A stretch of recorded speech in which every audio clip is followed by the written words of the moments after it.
Postponing a campaign event in Soweto, ANC leader Cyril Ramaphosa heads to Mabopane, north of Pretoria today. Party officials in the area are calling for NEC members to be deployed to bring calm after a councillor was killed 2 weeks ago. Tshepo Motaung was shot 21 times, execution style. His apparent assassination sparked days of unrest in the area. Govan Whittles is in Mabopane this morning to cover the president's campaigning. Let's cross to him now. Govan, what kind of reception is the ANC president likely to receive in Mabopane today? We'll have to wait and see, Taps, but it could be a mixed one considering some of the concerns raised by the branches of the Tshwane region in the ANC. Remember, they met with the senior leadership of the ANC this week at the St. George's Hotel to iron out some of the complaints around candidates. But there is a much bigger issue that happened at the same St. George's Hotel last night involving the Minister of Defence as well as the Minister in the Presidency and the Deputy Minister of Defence. With me I have Pule Mabe, is the spokesperson of the ANC. The President will be arriving shortly. Let's speak to Pule about what happened last night first. Pule, could you just give us the ANC's view on what happened last night and what kind of crisis does this represent? Well, not so much a crisis. You would know that leading up to the meeting that the Liberation Struggle War veterans were to have yesterday, they will have come to Lituli House. Earlier in the week on Monday, they were there to raise their own issues.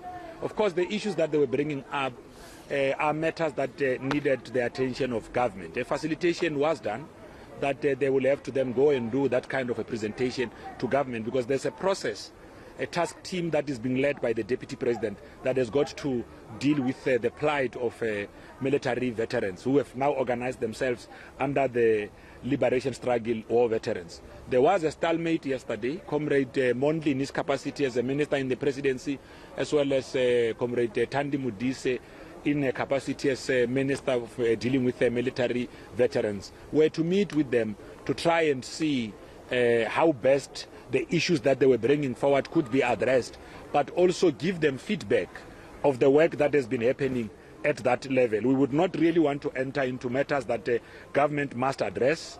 We are comforted by the fact that there has been action taken by the South African Police Service to restore calmity there and make sure that there was stability. We are told that not that the situation had gone out of out of control, being violent and all of that. It was just that the cadres couldn't really find each other, couldn't lend each other an ear, which is not very helpful.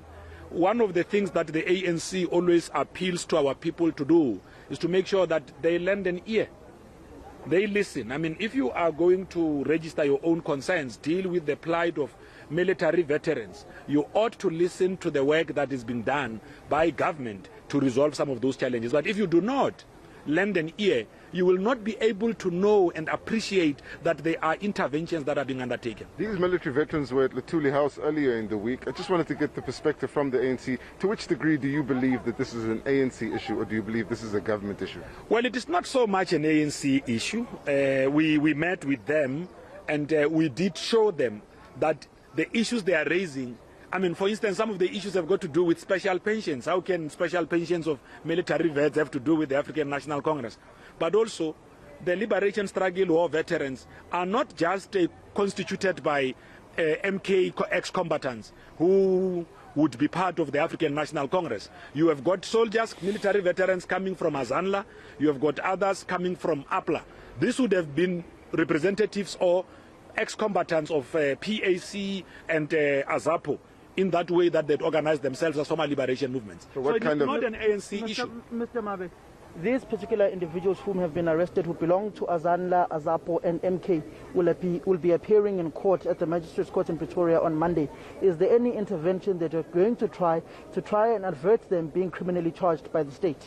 Well, we will have to then get a report from our cadres at the level of government, because you would know that this happened when they were to meet with government. But of course, I mean, the ANC always looks at the best possible ways to resolve issues without necessarily having to involve legal measures and all of that. We are hopeful that through engagement there will be a way of finding each other. But the plea we must make to military veterans in whatever way or form they would have organized themselves, is that if they want a resolution to their own problems, they have got to listen to the interventions that government is undertaking to try and solve their own challenges.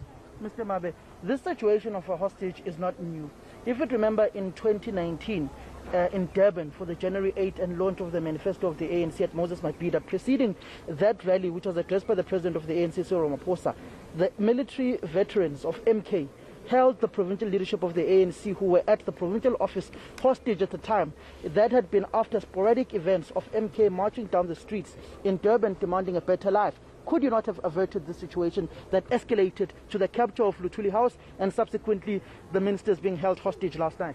Well, Samkelo, I think you are using strong words. There was never a capture of Luthuli House.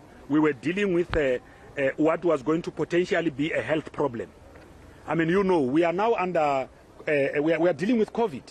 If you have a larger number of people who want to turn the media center of the ANC at Luthuli House into a dormitory, you will not be able to accommodate people there, because that's a media center. It is not made to act or serve the purpose of a dormitory. You know, of course, we have appealed to our cadres, ex-combatants who had previously organized themselves under the MKMVA, including under the MK Council, as we lead the process of unifying them, that it cannot be that the movement will be tolerant of anarchy, tolerant of people who believe that they can come and hold the organization or its leaders hostage. If you want a solution to your problems, and if your problems are indeed genuine, then you have got to allow for a working dialogue. There is no way that you will find a solution by holding people hostage. It doesn't work. Are you at all embarrassed by the manner in which the things didn't need to escalate to that level, the level at which it escalated to? Well, I don't think that it is more embarrassment on our part. The fact that cadres deployed by the ANC in government have deemed it fit to meet with them is because they understand that matters that have got to do with the plight of ex-combatants, military vets, require the attention of government. When the ANC-led government established a dedicated department to deal with military veterans, it's because it realized that there needed to be a focused attention on how we deal with their plight. Mr. Mabe, on a separate issue, former President Jacob Zuma yesterday essentially opened up the debate for the 55th National Conference of the ANC, indirectly saying to those whom are supporting him that the leadership of the ANC can be changed in any point in time, despite him saying South Africans must go out and vote for the ANC. Are you not worried that the debate of the succession within the ANC for the 55th National Conference is raging during an election period? Well, it's a non-starter really when you talk about succession. We are the leadership of the ANC, elected at the 54th National Conference. We will be able to guide our structures on when and how they will start engaging on such. Of course, we are not going to bar individuals making their own opinions outside the structures of the African National Congress, whether they are former leaders or not. But where we are now, we assist with an electioneering period. We are calling on everyone, including our former presidents, to encourage the rest of society to rally behind the African National Congress. And we are encouraged that the former president, the 12th president of the African National Congress, President Jacob Zuma, had gone out himself to encourage people to go out and vote for the ANC at the forthcoming local government elections. The obsession of the movement now is the upcoming local government elections. Where we are, the leadership of the ANC is united. Then our own network, National Executive Committee members of the ANC, are on the ground visiting various communities, and we must commend our people out there. They have received the ANC calmly, they have raised their issues, and because, Samgel, for the first time, the ANC has really embarked on a more democratic and much participatory process, in that it had now allowed communities to decide on who must become their public representatives. Now, communities now feel that the choice they are going to be voting for at the upcoming local government elections is really one that they will have inserted to be on the ballot. So all our ward councillor candidates come from communities. They are the choices of the people on the ground. Just coming to Mabopane, the president will be campaigning in an area where there had been a number of complaints about the candidates, and branches had threatened not to go out and mobilize support for the ANC. Are you confident that your branches will be coming out today to joining him on the campaign trail, and they won't embarrass him with the poor showing? Well, they will come. Well, we are confident. They always come out. they raise their own issues. We are one organization that allows people to raise their own issues. Even if we might not be agreeing on this or that issue at that time, but the ANC has got sufficient platforms to be able to resolve whatever concerns that its members may have. We have also said through the committee that is the Independent Electoral Committee that is led by our former Deputy President, Comrade Tshepo Motaung, that this is not necessarily an end in sight.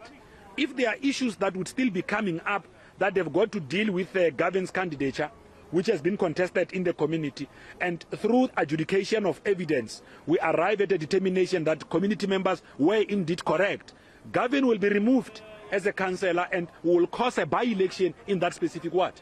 All right, thank you so much. That's Pule Mabe, he's the national spokesperson for the ANC. Just a few preliminary comments before the arrival of the president, who is expected here shortly. And of course, we'll try to get some direct comment from the president about 3 members of his cabinet being held hostage by the military war veterans of different political parties in South Africa. We're here at the Marula Sun Hotel. Behind me are some of the volunteers of the ANC. They'll be joining the president on the campaign trail a little bit later.